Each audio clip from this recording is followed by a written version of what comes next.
Hey Jaguars, I'm going to show you how to create a project in NoodleTools. Even if you've used NoodleTools before, it's going to look different this year.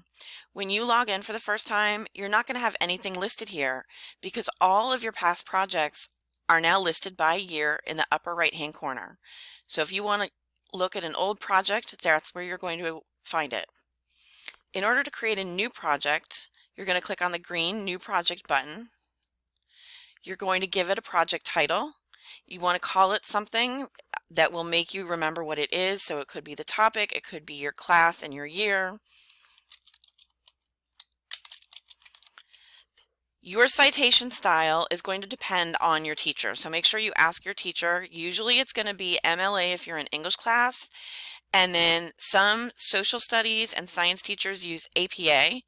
So pick whichever one it is.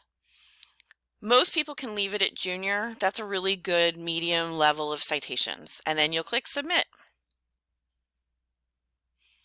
And that's how you create your project. If you want to share it with a teacher's inbox, after you've created your project, you're going to click under the sharing column on the plus sign. And you're going to see share with an inbox. Click on the share button and look for the name of your teacher's inbox. Once you start typing whatever your teacher has named their inbox, it should come up. You're going to click on it and then click Done. If you have any questions, come see us in the library.